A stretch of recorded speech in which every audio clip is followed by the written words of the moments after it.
వాసు అండి, 20 సంవత్సరాలుగా ఇక్కడ భూమి చేసుకుంటున్నామండి.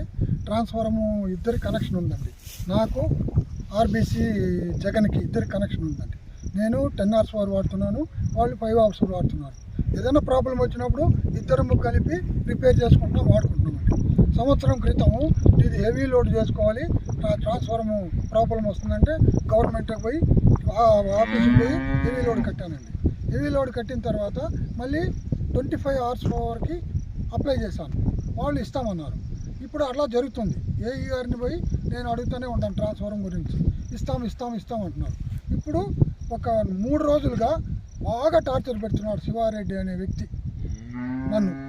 ఆ టార్చర్ భరించలేక నాకు సూసైడ్ చేసుకోవాలనిపిస్తూ ఉందండి, చచ్చిపోవాలి, ఆత్మహత్య చేసుకోవాలని. ఇప్పుడు వాళ్ళ మోటారు అదేంటి, అక్కడ మోటారు వాళ్ళ మోటార్ కాలిపోయిందంట. ఆ మోటార్ కాలిపోయిందని చెప్పి పొద్దున ఎక్స్బిజిల్ పీకేశాను ట్రాన్స్ఫార్మర్లో.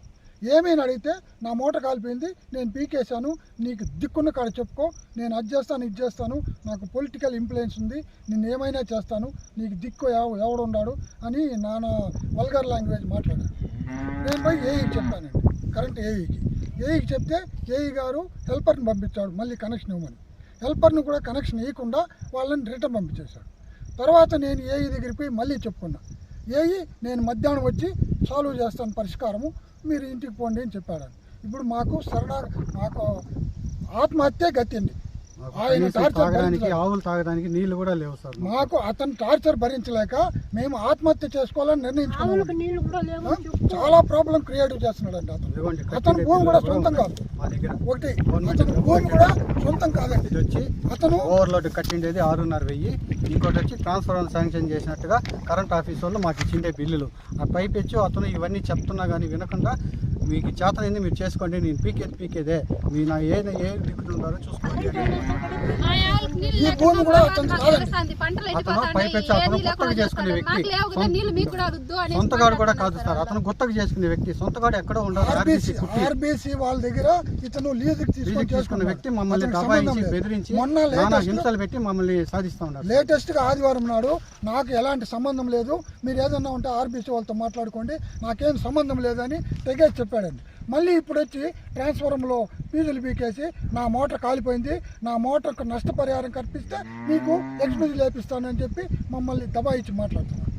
మాకు ప్రాణ త్యాగమే తప్ప మాకు వేరే గత్యంతరం లేదండి. ఇతను బాగా ఊర్లో ఇప్పటికి 12 మందికి చెప్పానండి, 12 మందికి పెద్ద మనుషులు చెప్పాను, ఒక్కరు వచ్చి ఈ న్యాయం చేయలేదండి, ఒక్కరు వచ్చి న్యాయం చేయలేదు. చాలా టార్చర్ పెడుతున్నాడు. మాకు సావే గతి, దయచేసి మాకు న్యాయం చేసేట్లుగా మాకు ఆవులకి మేము బతికేదానికి మాకు న్యాయం చేయండి. మాకు బతుకు తెరువు అదే, మాకు వేరే బతుకు తెరువు లేదు. నీళ్లు కూడా లేవండి, వారం నుంచి అతనే పెట్టుకుంటున్నాడు. 5 రోజులుగా అతను పెట్టుకున్నాడంటే మేము మోటార్ వేయలేదు. ఈ పొద్దు మోటార్ వేద్దాం వస్తే ఈ పని చేశాడు. కరెంట్ వాళ్ళు చెప్పారు, ఇది టెంపరవరీగానే మీకు ఇస్తున్నాము, ఈ టెంపరవరీలో ఒకరోజు మీరు ఒకరోజు వాళ్ళు వాడుకోండి అని చెప్పారండి. నేను అప్పటికి లైన్ మ్యాన్కి చెప్పినా కూడా లైన్ మ్యాన్ కూడా అదే చెప్పాడు, ఏఈ అదే చెప్పాడు, హెల్పర్లు అదే చెప్పాడు. అయినా ఈయనకుండా 5 రోజులుగా పెట్టుకున్నాడు. నేను ఆయిల్ ఇంజన్ పెట్టి ఇక్కడి నుంచి నీళ్ళు కొట్టి నేను మడుదునుకున్నాను, అది కూడా అతను చూశాడు ఆయిల్ ఇంజిన్ పెట్టుకొని. దానివల్ల నిన్న రిపేర్ అయితే 1000 రూపాయలు ఇచ్చి ఆయిల్ ఇంజిన్ కూడా నేను రిపేర్ చేసుకున్నాను, పెట్టుకుని బాగా చేసుకున్నాను. అయినా ఆయన ఈ విధంగా టార్చర్ పెడుతున్నారు. మెయిన్ నన్ను ఏదో చేస్తాడట, నాకు ఇన్ఫ్లుయెన్స్ ఉంది, పొలిటికల్ ఇన్ఫ్లుయెన్స్. నా పేరు రేవతి అండి. మా ఊరు చిన్నూరు, గంగవరం మండలం చిన్నూరు అండి, చిన్నూరు గ్రామం అండి మాది. ట్రాన్స్ఫార్మర్లో కొంచెం ప్రాబ్లం ఉంది, అది ఇద్దరికి సంబంధం ఉంది, కానీ అది మేమే వేసుకోవాలా, మేము ఏ రిపేర్ వచ్చినా మేమే చేసుకోవాలా, ఏ ఖర్చు వచ్చినా వాళ్ళు పెట్టుకోవట్లేదు. ఇప్పుడు వారం నుంచి నీళ్ళు వాళ్ళే వాడుతున్నారు కానీ మేము వాడట్లేదు. మాకు సేద్యం తప్ప వేరే ఇది లేదు. మాకు ఆవులు ఉన్నాయి, ఆవులకు ఒకరోజు నీళ్ళు లేకపోయినా మాకు గడవదు. నీళ్ళు నిన్నేం చేసినారంటే వాళ్ళ మాట పనిచేయలేదని చెప్పి మా మాట కూడా పనిచేయకుండా ట్రాన్స్ఫార్మర్లో ఫీజులు పెరికేసినారు. అది అడిగిన దానికి మీకు ఇష్టం వచ్చిన చోట చెప్పుకోండి అని చెప్తున్నారు. మేము దిక్కున్న చోట చెప్పుకోండి, మీకు ఎట్లా సత్తు ఉంటే అది చేసుకోండి అని మాట్లాడుతున్నారు. మేము కరెంట్ ఆఫీస్లో కంప్లైంట్ ఇచ్చిన వాళ్ళు మాట్లాడుతున్నారు కానీ మాకేది న్యాయం చేయట్లేదు. హెల్పర్లు వచ్చి చెప్పినా కూడా మీరు వేస్తే మళ్ళీ మేము పెరికేస్తామని చెప్పి మాకు ఇప్పుడు నీళ్ళు లేవు, ఆవులు ఎడుతూ ఉన్నాయి, పంటలు ఎండుతూ ఉన్నాయి, మాకు ఏదో న్యాయం చేయండి.